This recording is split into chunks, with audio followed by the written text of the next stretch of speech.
श्री गणेशाय नमः। श्री जानकी वल्लभो विजयते। श्री रामचरितमानस प्रथम सोपान बालकांड तृतीय दिवस।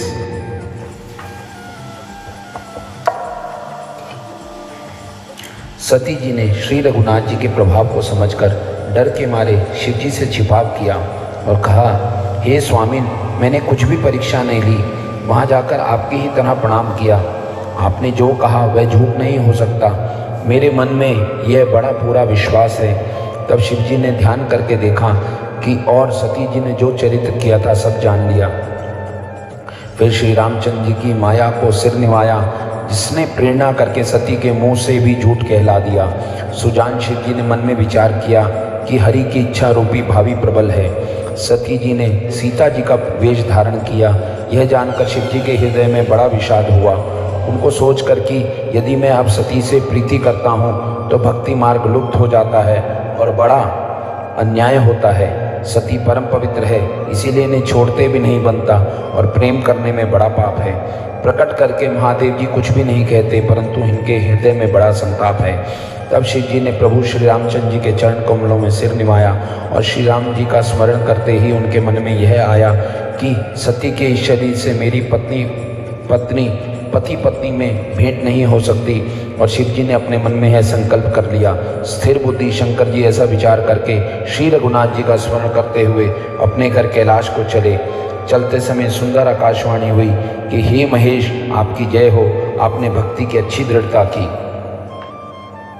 आपको छोड़कर दूसरा कौन ऐसी प्रतिज्ञा कर सकता है। आप श्री रामचंद्र जी के भक्त हैं, समर्थ हैं और भगवान हैं। इस आकाशवाणी को सुनकर सती जी के मन में चिंता हुई। उन्होंने सकचाते हुए शिव जी से पूछा, हे कृपालु, कहिए आपने कौन सी प्रतिज्ञा की है। हे प्रभु, आप सत्य के धाम और दीन दयालु हैं। यद्यपि सती जी ने बहुत प्रकार से पूछा, परंतु त्रिपुरारी शिव जी ने कुछ नहीं कहा।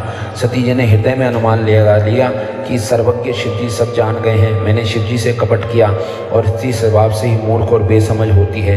प्रीति की सुंदर रीति देखिए कि जल भी दूध के साथ मिलकर दूध के समान भाव बिकता है, परंतु फिर कपट रूपी खटाई पड़ते ही पानी अलग हो जाता है और दूध फट जाता है और स्वाद प्रेम जाता रहता है। अपनी करनी को याद करते हुए सती जी के हृदय में इतना सोच है और इतनी अपार चिंता है कि जिसका वर्णन नहीं किया जा सकता। उन्होंने समझ लिया कि शिव जी कृपा के परम अथाह सागर हैं।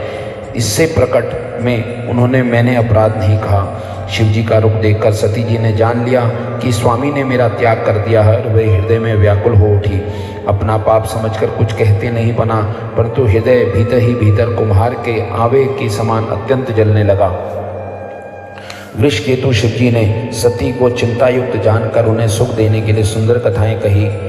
इस प्रकार मार्ग में विविध प्रकार के इतिहास को कहते हुए विश्वनाथ कैलाश जा पहुँचे। वहाँ फिर शिव जी अपनी प्रतिज्ञा को याद करके बड़ के पेड़ के नीचे पद्मासन लगाकर बैठ गए। शिव जी ने अपना स्वाभाविक रूप संभाला। उनकी अखंड और अपार समाधि लग गई। तब सती जी कैलाश पर रहने लगी और उनके मन में बड़ा दुख था। इस रहस्य को कोई कुछ भी नहीं जानता था। उनका एक एक दिन युग के समान बीत रहा था। सती जी के हृदय में नित्य नया और भारी विचार हो रहा था कि मैं इस दुख समुद्र के पार कब जाऊंगी। मैंने जो श्री रघुनाथ जी का अपमान किया और फिर पति के वचनों को झूठा जाना, उसका फल विधाता ने मुझको दिया। जो उचित था वही किया, परंतु हे विधाता, अब तुझे यह उचित नहीं है कि जो शंकर जी से विमुख होने पर मुझे जिला रहा है। सती जी के हृदय की ग्लानि कुछ कही नहीं जाती। बुद्धिमती सती जी ने मन में श्री रामचंद्र जी का स्मरण किया और कहा, हे प्रभु, यदि आप दीन दयालु कहलाते हैं और वेदों ने आपका यश गाया है तो आप दुख को हरने वाले हैं। तो मैं हाथ जोड़कर विनती करती हूँ कि मेरी यह देह जल्दी छूट जाए। यदि मेरा शिव जी के चरणों में प्रेम है और मेरा यह प्रेम का व्रत मन, वचन और कर्म आचरण से सत्य है, तो हे सर्वदर्शी प्रभु, सुनिए और शीघ्र वह उपाय कीजिए जिससे मेरा मरण हो और बिना ही परिश्रम यह पति परित्याग रूपी असहनीय विपत्ति दूर हो जाए। दक्षता सती जी इस प्रकार बहुत दुखी थी। उनको इतना दारुण दुख था कि जिसका वर्णन नहीं किया जा सकता। 87,000 वर्ष बीते जाने पर अविनाशी शिव जी ने समाधि खोली। शिव जी राम नाम का स्मरण करने लगे। तब सती जी ने जान लिया कि अब जगत के स्वामी शिव जी जागे। उन्होंने जाकर शिव जी के चरणों में प्रणाम किया। शिव जी ने उनको बैठने के सामने आसन दिया। शिव जी भगवान हरि की रसमयी कथा कहने लगे। उसी समय दक्ष प्रजापति हुए। ब्रह्मा जी ने सब प्रकार से योग्य देख समझकर दक्ष को प्रजापतियों का नायक बना दिया। जब दक्ष ने इतना बड़ा अधिकार पाया तब उनके हृदय में अत्यंत अभिमान आ गया। जगत में ऐसा कोई पैदा नहीं हुआ जिसको प्रभुता पाकर मद ना हो। दक्ष ने सब मुनियों को बुला लिया और वे बड़ा यज्ञ करने लगे। जो देवता यज्ञ का भाग पाते दक्ष ने उन सबको आदर सहित निमंत्रित किया। दक्ष का निमंत्रण पाकर किन्नर, नाग, सिद्ध, गंधर्व और सब देवता अपनी अपनी स्त्रियों सहित चले। विष्णु, ब्रह्मा और महादेव जी को छोड़कर सभी देवता अपना अपना विमान सजाकर चले। सती जी ने देखा कि अनेक प्रकार के सुंदर विमान आकाश में चले जा रहे हैं। देव सुंदरियां मधुर गान कर रही हैं जिन्हें सुनकर मुनियों का ध्यान छूट जाता है। सती जी ने विमानों में देवताओं के जाने का कारण पूछा। तब शिव जी ने सब बातें बतलाई। पिता के यज्ञ की बात सुनकर सती कुछ प्रसन्न हुई और सोचने लगी कि यदि महादेव जी मुझे आज्ञा दें तो इसी बहाने कुछ दिन पिता के घर पे जाकर रहूं, क्योंकि उनके हृदय में पति द्वारा त्यागे जाने का बड़ा भारी दुख था, पर अपना अपराध समझकर वे कुछ कहती नहीं थी। आखिर सती जी भय, संकोच और प्रेम रस में सनी हुई मनोहर वाणी से बोली, हे प्रभु, मेरे पिता का घर बहुत बड़ा उत्सव है। यदि आपकी आज्ञा हो तो हे कृपाधाम, मैं आदर सहित उसे देखने जाऊं। शिव जी ने कहा, तुमने बात तो अच्छी कही, यह मेरे मन को भी पसंद आई, पर उन्होंने न्योता नहीं भेजा, यह अनुचित है। दक्ष ने अपनी सब लड़कियों को बुलाया, किंतु हमारे वैर के कारण उन्होंने तुमको भी बुला दिया। एक बार ब्रह्मा जी की समाधि में हमने अप्रसन्न हो गए थे, उसी से वे अब भी हमारा अपमान करते हैं। हे भवानी, जो तुम बिना बुलाए जाओगी तो ना शील नहीं रहेगा, ना ही मान मर्यादा ही रहेगी। यद्यपि इसमें संदेह कि नहीं कि मित्र, स्वामी, पिता और गुरु के घर बिना बुलाए भी जाना चाहिए, तो भी जहाँ कोई विरोध मानता हो उसके घर जाने से कल्याण नहीं होता। शिव जी ने बहुत प्रकार से समझाया, पर होनहारवश सती के हृदय में बोध नहीं हुआ। फिर शिव जी ने कहा, यदि बिना बुलाए जाओगी तो हमारी समझ में अच्छी बात नहीं होगी। शिव जी ने बहुत प्रकार से कहकर देख लिया, किंतु जब सती किसी प्रकार से भी नहीं रुकी तब त्रिपुरारी महादेव जी ने अपने मुख्य गणों के साथ उनको विदा कर दिया। भवानी जब पिता दक्ष के घर पहुंची तब दक्ष के डर के मारे किसी ने उनकी आवभक्त नहीं की। केवल एक माता ही भले ही आदर से मिली। बहनें बहुत मुस्कुराती हुई मिली। दक्ष ने तो उनकी कुछ कुशल तक नहीं पूछी। सती जी को देखकर उल्टे उनके सारे अंग जल उठे। तब सती ने जाकर यज्ञ देखा और वहीं कहीं शिव जी का भाग दिखाई नहीं दिया। तब शिव जी ने जो कहा था वह उनकी समझ में आया। स्वामी का अपमान समझकर सती का हृदय जल उठा। पिछला पति परित्याग का दुख उनके हृदय में उतना नहीं व्यापा था जितना दुख इस समय पति अपमान के कारण हुआ। यद्यपि जगत में अनेक प्रकार के दारुण दुख हैं, तथापि जाति अपमान सबसे बड़ा कठिन है। यह समझकर सती जी को बड़ा क्रोध आया। माता ने बहुत प्रकार से समझाया बुझाया, परंतु उनसे शिव जी का अपमान सहा नहीं गया। इससे उनके हृदय में कुछ भी प्रबोध नहीं हुआ। तब वे सारी सभा को हठपूर्वक डांट कर क्रोध भरे वचन बोली, हे सभासदों और सब मुनीश्वरों, सुनो, जिन लोगों ने यहाँ शिव जी की निंदा की या सुनी है उन सबको उसका फल तुरंत ही मिलेगा, और मेरे पिता दक्ष भी भली भांति पछताएंगे। जहाँ संत शिव जी और लक्ष्मीपति विष्णु भगवान की निंदा सुनी जाए वहाँ ऐसी मर्यादा है कि यदि अपना वश चले तो उस निंदा करने वाले की जीभ काट लें, और नहीं तो कान मूंद कर वहाँ से भाग जाएं। त्रिपुर दैत्य को मारने वाले भगवान महेश्वर संपूर्ण जगत की आत्मा है। वे जगत पिता और सबका हित करने वाले हैं। मेरा मंदबुद्धि पिता उनकी निंदा करता है और मेरा यह शरीर दक्ष ही के वीर्य से उत्पन्न है। इसीलिए चंद्रमा को ललाट पर धारण करने वाले वृषकेतु शिव जी को हृदय में धारण करके मैं इस शरीर को तुरंत ही त्याग दूंगी। ऐसा कहकर सती जी ने योगाग्नि में अपना शरीर भस्म कर डाला। सारी यज्ञशाला में हाहाकार मच गया। सती का मरण देखकर सुनकर शिव जी के गण यज्ञ विध्वंस करने लगे। यज्ञ विध्वंस होते देखकर मुनीश्वर भृगु जी ने उसकी रक्षा की। यह सब समाचार शिव जी को मिला। तब उन्होंने क्रोध करके वीरभद्र को भेजा। उन्होंने वहां जाकर यज्ञ विध्वंस कर डाला और सब देवताओं को यथोचित फल दंड दिया। दक्ष जगतपति प्रसिद्ध वही गति हुई जो शिवद्रोहियों की हुआ करती थी। यह इतिहास सारा जगत जानता है, इसीलिए मैंने संक्षेप में वर्णन किया। सती ने मरते समय भगवान हरि से यह वर मांगा कि मेरा जन्म जन्म में शिवजी के चरणों में अनुराग रहे। इसी कारण उन्होंने हिमाचल के घर जाकर पार्वती के शरीर से जन्म लिया। जब से उमा जी हिमाचल के घर जन्मी तब से वहाँ सारी सिद्धियाँ और संपत्तियाँ छा गई। मुनियों ने जहाँ तहाँ सुंदर आश्रम बना लिए और हिमाचल ने उनको उचित स्थान दिया। उस सुंदर पर्वत पर बहुत प्रकार के सब नए नए वृक्ष सदा पुष्प फल युक्त हो गए और वहाँ बहुत प्रकार के मुनियों की खाने प्रकट हो गई। सारी नदियों में पवित्र जल बहता था और पक्षी पशु भ्रमर सभी सुखी रहते थे। सभी जीवों ने अपना स्वाभाविक वैर छोड़ दिया और पर्वत पर सभी परस्पर प्रेम करते थे। पार्वती जी के घर आ जाने से पर्वत ऐसा शोभायमान हो रहा था जैसा राम भक्ति को पाकर भक्त शोभायमान होता है। उस पर्वतराज के घर नित्य नए नए मंगलोत्सव होते थे, जिसका ब्रह्मादिक यश गाते हैं। जब नारद जी ने यह समाचार सुने तो वे कौतुक ही हिमाचल के घर पहुँचे। पर्वतराज ने उनका बड़ा आदर किया और चरण धोकर उनको उत्तम स्नान दिया। फिर अपनी स्त्री सहित मुनि के चरणों में सिर नवाया और उनके चरणोदक को सारे घर में छिड़काया। हिमाचल ने अपने सौभाग्य का बहुत बखान किया और पुत्री को बुलाकर मुनि के चरणों में डाल दिया और कहा, हे मुनिवर, आप त्रिकालज्ञ और सर्वज्ञ हैं, आपकी सर्वत्र पहुँच है, अतः आप हृदय में विचार कर कन्या के दोष गुण कहिए। नारद जी ने हंसकर रहस्यमय कोमल वाणी से कहा, तुम्हारी कन्या सब गुणों की खान है। यह स्वभाव से ही सुंदर, सुशील और समझदार है। उमा, अंबिका और भवानी इसके नाम हैं। कन्या सब सुलक्षणों से संपन्न है।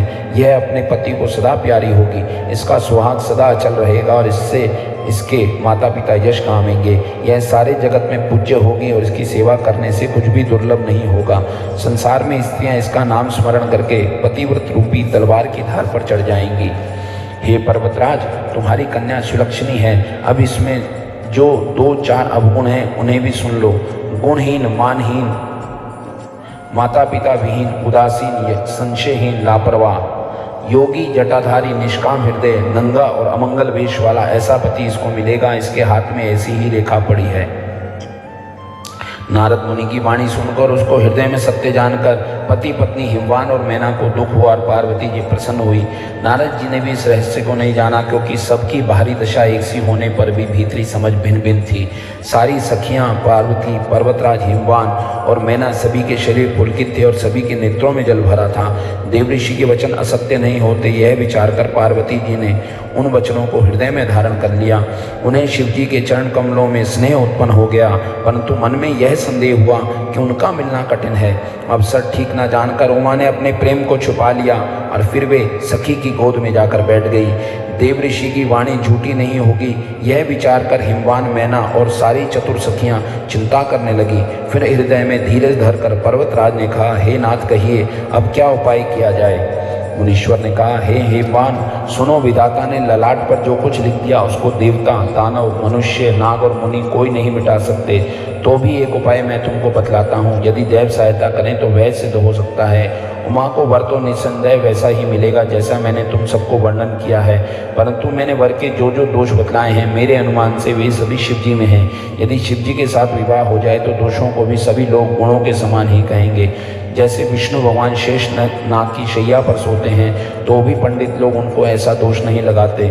सूर्य और अग्निदेव अच्छे बुरे सभी रसों का भक्षण करते हैं, परंतु उनको कोई बुरा नहीं कहता।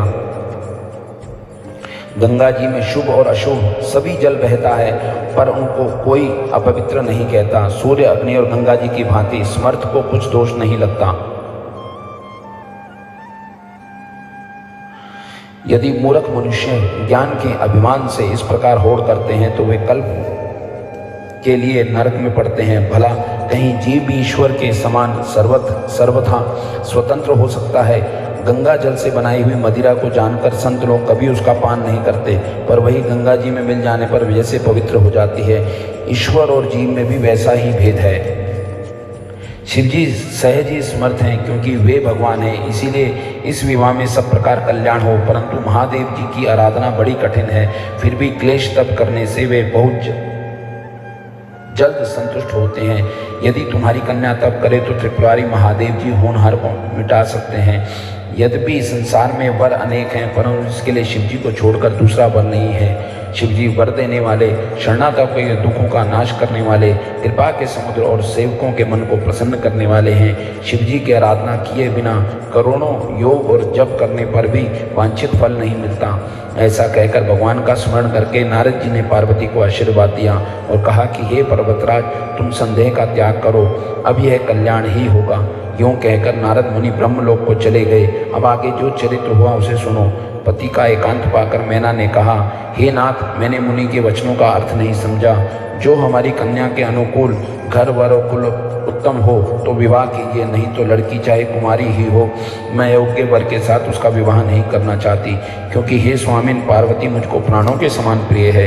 यदि पार्वती के योग्य वर नहीं मिला तो सब लोग कहेंगे पर्वत स्वभाव से ही जड़ मूर्ख होते हैं। हे स्वामी, इस बात को विचार करके ही विवाह कीजिएगा, जिसमें फिर पीछे हृदय में संताप न हो।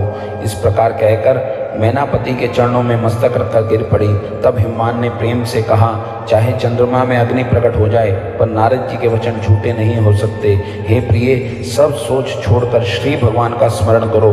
जिन्होंने पार्वती को रचा है वे ही अब कल्याण करेंगे। अब यदि तुम्हारे कन्या पर प्रेम है तो जाकर उसे यह शिक्षा दो कि वैसा तब करे जिससे शिवजी मिल जाए। दूसरे उपाय से यह क्लेश नहीं मिटेगा। नारद जी के वचन रहस्य से युक्त और सकारण हैं और शिवजी समस्त सुंदर गुणों के भंडार हैं। यह विचार कर तुम मिथ्या संदेह को छोड़ दो। शिवजी सभी प्रकार से निष्कलंक हैं। पति के वचन सुनकर मन में प्रसन्न होकर मैना उठकर तुरंत पार्वती के पास गई। पार्वती को देखकर उनकी आंखों में आंसू भर आए। उसे स्नेह के साथ गोद में बिठा लिया, फिर बार बार उसे हृदय से लगाने लगी। प्रेम से मैना का गला भर आया। कुछ कहा नहीं जाता था। जगत जननी भवानी जी तो सर्वज्ञ ठहरी। माता के मन की दशा को जानकर वे माता को सुख देने के लिए कोमल वाणी से बोली, माँ सुन, मैं तुझे सुनाती हूँ। मैंने ऐसा स्वप्न देखा है कि मुझे एक सुंदर गौरवर्ण श्रेष्ठ ब्राह्मण ने ऐसा उपदेश दिया है। हे पार्वती, नारद जी ने जो कहा है उसे सत्य समझकर तू जाकर तप कर। फिर यह बात तेरे माता पिता को भी अच्छी लगी है। तप सुख देने वाला और दुख दोष का नाश करने वाला होता है। तप के बल से ही ब्रह्मा संसार को रचते हैं और तप के बल से ही विष्णु सारे जगत का पालन करते हैं। तप के बल से ही शंभु रुद्र रूप से जगत का संहार करते हैं और तप के बल से ही शेष जी पृथ्वी का भार धारण करते हैं। हे भवानी, सारी सृष्टि तप के ही आधार पर है। ऐसा जी में जानकर तू जाकर तप कर। यह बात सुनकर माता को बड़ा अचरज हुआ और उसने हिमवान को बुलाकर यह सपना सुनाया। माता पिता को बहुत तरह से समझाकर बड़े हर्ष के साथ पार्वती जी तप करने के लिए चली। प्यारे कुटुंबी पिता और माता सब व्याकुल हो गए। किसी के मुख से बात नहीं निकलती थी। तब वेदशिरा मुनि ने जाकर सबको समझाकर कहा। पार्वती जी की महिमा सुनकर सबको समाधान हो गया। प्राणपति शिवजी के चरणों को हृदय में धारण करके पार्वती जी वन में जाकर तप करने लगी। पार्वती जी का अत्यंत सुकुमार शरीर तप के योग्य नहीं था, तो भी पति के चरणों का स्मरण करके उन्होंने सब भोगों का तज किया। स्वामी के चरणों में नित्य नया अनुराग उत्पन्न होने लगा और तप में ऐसा मन लगा कि शरीर की सारी सुध बिसर गई। 1000 वर्ष तक उन्होंने मूल और फल खाए, फिर 100 वर्ष साग खाकर बिताए। कुछ दिन जल और वायु का भोजन किया और फिर कुछ दिन कठोर उपवास किए। जो बेलपत्र सूखकर पृथ्वी पर गिरते थे 3000 वर्ष तक उन्हीं को खाया। फिर सूखे पत्ते भी छोड़ दिए। तब पार्वती का नाम अपर्णा हुआ। तब से उमा का शरीर क्षीण होकर आकाश से गंभीर ब्रह्मवाणी हुई। हे पर्वतराज कुमारी, सुन, तेरा मनोरथ सफल हुआ। तू अब सारे असह्य कलेशों कठिन तप को त्याग दे। अब तुझे शिवजी मिलेंगे। हे भवानी, धीर मुनि और ज्ञानी बहुत हुए हैं, पर ऐसा कठोर तप किसी ने नहीं किया। अब तू इस श्रेष्ठ ब्रह्मा जी की वाणी को सदा सत्य और निरंतर पवित्र जानकर अपने हृदय में धारण कर। जब तेरे पिता बुलाने को आवे तब हट छोड़कर घर चली जाना, और जब तुम्हें सप्त ऋषि मिले तब इस वाणी को ठीक समझना। इस प्रकार आकाश से कही हुई ब्रह्मा जी की वाणी को सुनकर पार्वती जी प्रसन्न हो गई और हर्ष के मारे उनका शरीर पुलकित हो गया। याज्ञवल्क्य जी भारद्वाज जी से कहते हैं कि मैंने पार्वती का सुंदर चरित्र सुनाया, अब शिव जी का सुहाना चरित्र सुनो। जब से सती ने जाकर शरीर त्यागा तब से शिव जी के मन में वैराग्य हो गया। वे सदा श्री रघुनाथ जी का नाम जपने लगे और जहाँ तहाँ श्री रामचंद्र जी के गुणों की कथा सुनाने लगे। चिदानंद सुख के धाम मोह मद और काम से रहित शिव जी संपूर्ण लोगों को आनंद देने वाले भगवान श्री हरि श्री रामचंद्र जी को हृदय में धारण करके भगवान के ध्यान में मस्त हुए पृथ्वी पर विचरने लगे। वे कहीं मुनियों को ज्ञान का उपदेश करते और कहीं श्री रामचंद्र जी के गुणों का वर्णन करते। यद्यपि सुजान शिव जी निष्काम हैं तो भी वे भगवान अपने भक्त सती के वियोग से दुखी हैं। इस प्रकार बहुत समय बीत गया। श्री रामचंद्र जी के चरणों में नित नई प्रीति हो रही है। शिव जी के कठोर नियम, अनन्य प्रेम और उनके हृदय में भक्ति की अटल लेख को जब श्री रामचंद्र जी ने देखा तब कृतज्ञ उपकार मानने वाले कृपालु रूप और शील के भंडार महान तेजपुंज भगवान श्री रामचंद्र जी प्रकट हुए। उन्होंने बहुत तरह से शिव जी की सराहना की और कहा कि आपके बिना ऐसा कठिन व्रत कौन निभा सकता है। श्री रामचंद्र जी ने बहुत प्रकार से शिव जी को समझाया और पार्वती को जी का जन्म सुनाया। कृपा निधान श्री रामचंद्र जी ने विस्तार पूर्वक पार्वती जी का अत्यंत पवित्र करनी का वर्णन किया। फिर उन्होंने शिव जी से कहा, हे शिव जी, यदि मुझ पर आपका स्नेह है तो अब आप मेरा विनती सुनिए। मुझे यह मांगे दीजिए कि अब आप जाकर पार्वती के साथ विवाह कर लीजिए। शिव जी ने कहा, यद्यपि यह ऐसा उचित नहीं, परंतु स्वामी की बात भी मेटी नहीं जा सकती। हे नाथ, मेरा यही परम धर्म है कि मैं आपकी आज्ञा को सिर पर रखकर उसका पालन करूं। माता पिता गुरु और स्वामी की बात को बिना ही विचारे शुभ समझकर करना मानना चाहिए। फिर आप तो सब प्रकार से मेरे परम हितकारी हैं। हे नाथ, आपकी आज्ञा मेरे सिर पर है। शिव जी की भक्ति, ज्ञान और धर्म से युक्त वचन रचना सुनकर प्रभु श्री रामचंद्र जी संतुष्ट हो गए। प्रभु ने कहा, हे हर, आपकी प्रतिज्ञा पूरी हुई। अब हमने जो कहा है उसे हृदय में रखना। इस प्रकार कहकर श्री रामचंद्र जी अंतर्ध्यान हो गए। शिव जी ने उनकी वह मूर्त अपने हृदय में रख ली। उसी समय सप्तऋषि शिव जी के पास आए। प्रभु महादेव जी ने उनसे अत्यंत सुहावने वचन कहे। आप लोग पार्वती के पास जाकर उनके प्रेम की परीक्षा लीजिए और हिमाचल को कहकर उन्हें पार्वती जी को लिवा लाने के लिए भेजिए तथा पार्वती जी को घर भिजवाइए और उनके संदेह को दूर कीजिए।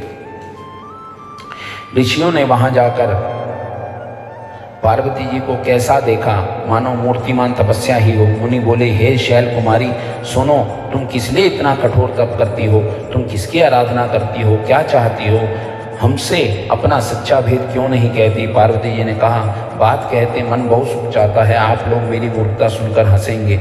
मन ने हट पकड़ ली है, वह उपदेश नहीं सुनता और जल पर दीवार उठाना चाहता है। नारद जी ने जो कह दिया उसे सत्य जानकर मैं बिना ही पंख के उड़ना चाहती हूँ। हे मुनियों, आप मेरे ज्ञान तो देखिए, मैं सदा शिव जी को ही पति बनाना चाहती हूँ। पार्वती जी की बात सुनते ही ऋषि लोग हंस पड़े और बोले, तुम्हारा शरीर पर्वत से ही तो उत्पन्न हुआ है। भला कहो तो नारद का उपदेश सुनकर आज तक किसका घर बसा है? उन्होंने जाकर दक्ष के पुत्रों को उपदेश दिया था, जिससे उन्होंने फिर लौटकर घर का मुंह भी नहीं देखा। चित्रकेतु के घर को नारद जी ने ही चौपट किया। फिर यही हाल हिरण्यकश्यप का हुआ। जो स्त्री पुरुष नारद की सीख सुनते हैं वे घर बार छोड़कर अवश्य ही भिखारी हो जाते हैं। उनका मन तो कपटी है, शरीर पर सज्जनों के चिन्ह हैं। वे सभी को अपने समान बनाना चाहते हैं। उनके वचनों पर विश्वास मानकर तुम ऐसा पति चाहती हो जो स्वभाव से ही उदासीन, गुणहीन, निर्लज्ज, बुरे वेश वाला, नर कपालों की माला पहनने वाला, कुलहीन, बिना घर बार का, नंगा और शरीर पर सांपों को लपेटे रहने वाला है। ऐसे वर को मिलने से कहो तुम्हें क्या सुख मिलेगा?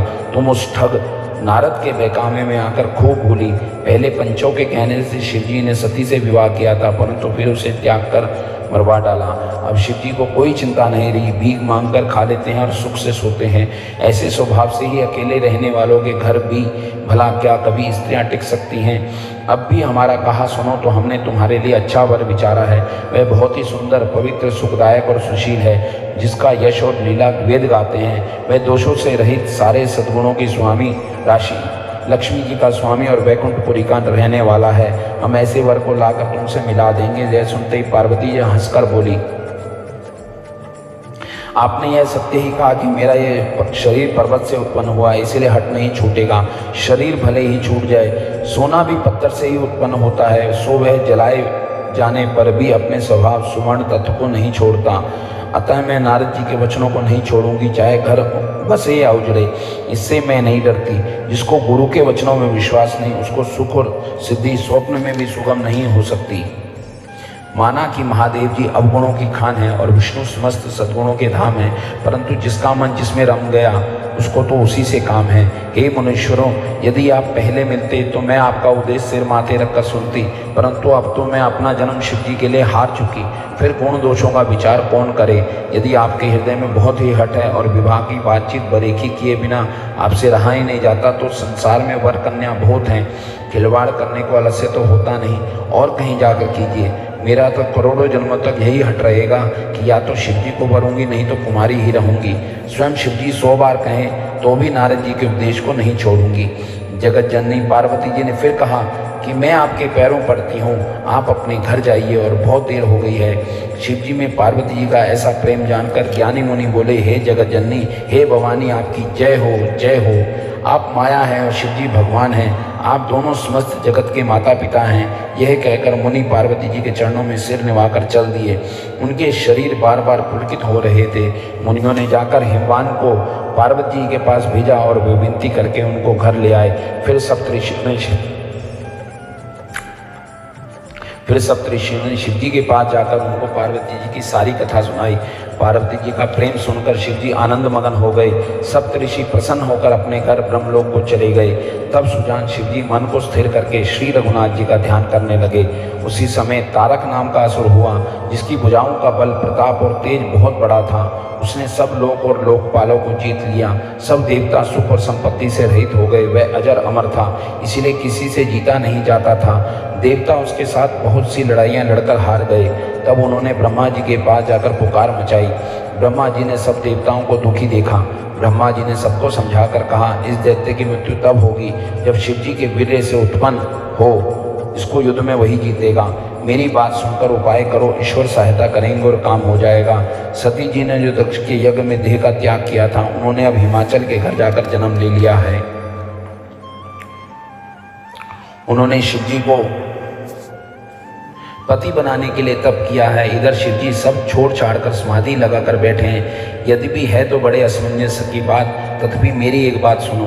तुम जाकर कामदेव को शिव जी के पास भेजो और वह शिव जी के मन में शोभ उत्पन्न करे, उनकी समाधि भंग करे। तब हम जाकर शिव जी के चरणों में सिर रख देंगे और जबरदस्ती उन्हें राजी करके विवाह करा देंगे। इस प्रकार से भले ही देवताओं का हित हो, और तो कोई उपाय नहीं। सबने कहा, यह सम्मति बड़ी अच्छी है। फिर देवताओं ने बड़े प्रेम से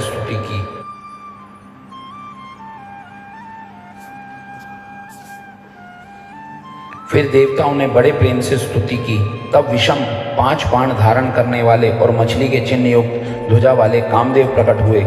देवताओं ने कामदेव से अपनी सारी व्यक्ति कही। सुनकर कामदेव ने मन में विचार किया और हंसकर देवताओं से यूँ कहा कि शिव जी के साथ विरोध करने में मेरी कुशल नहीं है। तथापि मैं तुम्हारा काम तो करूँगा, क्योंकि वेद दूसरों के उपकार को परम धर्म कहते हैं। जो दूसरे के हित के लिए अपना शरीर त्याग देता है, संत सदा उसकी बड़ाई करते हैं। यूँ कहकर और सबको शीश निवाकर कामदेव अपने पुष्प के धनुष को हाथ में लेकर वसंत आदि सहायकों के साथ चल पड़े। चलते समय कामदेव ने हृदय में ऐसा विचार किया कि शिव जी के साथ विरोध करने से मेरा मरण निश्चित है। तब उसने अपना प्रभाव फैलाया और समस्त संसार को अपने वश में कर लिया। जिस समय उस मछली के चिन्ह की ध्वजा वाले कामदेव ने कोप किया, उस समय क्षण भर में ही वेदों की सारी मर्यादा मिट गई। ब्रह्मचर्य, नियम, नाना प्रकार के संयम, धीरज, धर्म, ज्ञान, विज्ञान, सदाचार, जप, योग, वैराग्य आदि विवेक की सारी सेना डरकर भाग गई। विवेक अपने सहायकों सहित भाग गया और उसके योद्धा रणभूमि से पीठ दिखा गए। उस समय वे सब सदग्रंथ रूपी पर्वत की कंदराओं में जा छुपे, अर्थात ज्ञान, वैराग्य, संयम, नियम, सदाचार आदि ग्रंथों में ही लिखे रह गए और उनका आचरण छूट गया। सारे जगत में खलबली मच गई और सब कहने लगे, हे विधाता, अब क्या होने वाला है? हमारी रक्षा कौन करेगा? ऐसा 2 सिर वाला कौन है जिसके लिए रति के पति कामदेव ने कोप करके हाथ में धनुष बाण उठाया है? जगत में स्त्री पुरुष संज्ञा वाले जितने चर अचर प्राणी थे, वे सब अपनी अपनी मर्यादा छोड़कर काम के वश हो गए हैं। सबके हृदय में काम की इच्छा हो गई। लताओं बेलों को देखकर वृक्षों की डालियां झुकने लगी हैं। नदियां उमड़ उमड़ के समुद्र की ओर दौड़ी और ताल तलैया भी आपस में संगम करने, मिलने जुलने लगे हैं। जब जड़, वृक्ष, नदी आदि की यह दशा कही गई, तब चेतन जीवों की करनी कौन कह सकता है? आकाश, जल और पृथ्वी पर विचरने वाले सारे पक्ष पशु पक्षी अपने संयोग का समय बुलाकर काम के वश हो गए हैं। सब लोग कामांध होकर व्याकुल हो गए हैं। चकवा चकवी रात दिन नहीं देखते। देव दैत्य मनुष्य किन्नर सर्प प्रेत पिशाच भूत बेताल ये तो सदा ही काम के गुलाम हैं। यह समझकर मैंने इनकी दशा का वर्णन नहीं किया। सिद्ध विरक्त महामुनि और महान योगी भी काम के वश होकर योग रहित या स्त्री के विरही हो गए हैं। जब योगीश्वर तपस्वी भी काम के वश हो गए हैं, तब पामर मनुष्यों की कौन कहे। जो समस्त चराचर जगत को ब्रह्म में देखते हैं, वे अब उसे स्त्री में ही देखने लगे। स्त्रियां सारे संसार को पुरुष में देखने लगी और पुरुष उसे स्त्री में देखने लगे। 2 घड़ी तक सारे ब्रह्मांड के अंदर कामदेव का रचा हुआ यह कौतुक तमाशा रहा। किसी ने भी हृदय में धैर्य नहीं धारण किया। कामदेव ने सबके मन हर लिए। श्री रघुनाथ जी ने जिनकी रक्षा की, केवल वे ही उस समय बचे रहे। 2 घड़ी तक ऐसा तमाशा हुआ। जब तक कामदेव शिव जी के पास पहुंच गए, शिव जी को देखकर कामदेव डर गए। तब सारा संसार फिर जैसा का तैसा स्थिर हो गया।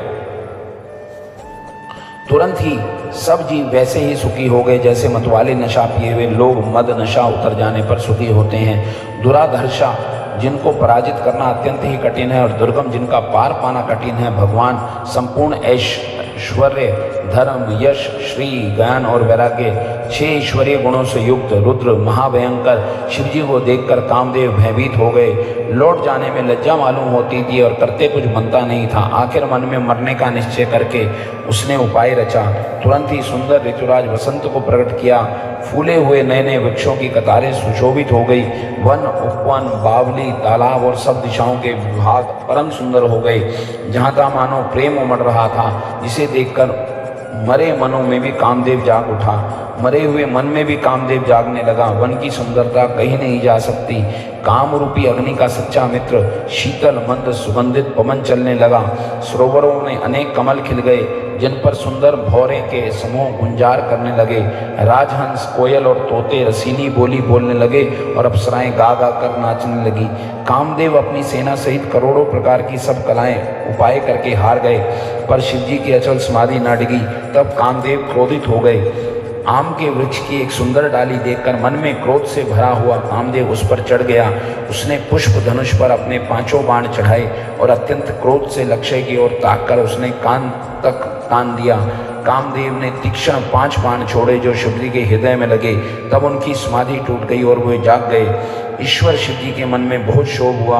उन्होंने आंखें खोलकर सब ओर देखा। जब आम के पत्तों में छुपे हुए कामदेव को देखा, उन्हें बड़ा क्रोध हो गया, जिससे तीनों लोग कांप उठे। तब शिवजी ने तीसरा नेत्र खोला। उसे देखते ही कामदेव जलकर भस्म हो गए। जगत में बड़ा हाहाकार मच गया। देवता डर गए, दैत्य सुखी हो गए। भोगी लोग काम सुख को याद करके चिंता करने लगे और साधक योगी निष्कंटक हो गए। योगी निष्कंटक हो गए। कामदेव की स्त्री रति अपने पति की यह दशा देखकर मूर्छित हो गई। रोती चिल्लाती और भांति भांति से करुणा करती हुई वह शिवजी के पास गई। अत्यंत प्रेम के साथ अनेक प्रकार की विनती करके हाथ जोड़कर सामने खड़ी हो गई। शीघ्र प्रसन्न होने वाले कृपालु शिवजी अबला असहाय स्त्री को देखकर सुंदर उनको संतावना देने लगे। वचन बोले, हे रति, अब से तेरे स्वामी का नाम अनंग होगा। वह बिना ही शरीर के सबको व्यापेगा। अब तू अपने पति से मिलने की बात सुन। जब पृथ्वी के बड़े भारी भार को उतारने के लिए यदुवंश में श्री कृष्ण का अवतार होगा, तब तेरा पति उनके पुत्र प्रद्युम्न के रूप में उत्पन्न होगा। मेरा यह वचन अन्यथा नहीं होगा। शिवजी का वचन सुनकर रति चली गई। अब दूसरी कथा बखान करके विस्तार से कहता हूँ। ब्रह्मादिक देवताओं ने यह सब समाचार सुने तो वे वैकुंठ को चले। फिर वहाँ से विष्णु और ब्रह्मा सहित सब देवता वहाँ गए जहाँ कृपा के धाम शिवजी थे। उन सब ने शिवजी को अलग अलग स्तुति की। तब शशि भूषण शिवजी प्रसन्न हो गए। कृपा के समुद्र शिवजी बोले, हे देवताओं, कहिए आप किस लिए आए हैं। ब्रह्मा जी ने कहा, हे प्रभु, आप अंतर्यामी हैं, तदपि हे स्वामी, भक्तिवश मैं आपसे विनती करता हूँ।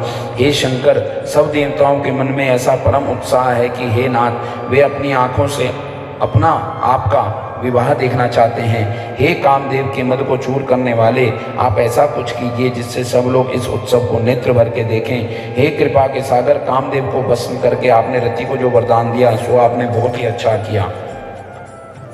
हे नाथ, श्रेष्ठ स्वामियों का यह सहज ही स्वभाव है। वे पहले दंड देकर फिर कृपा किया करते हैं।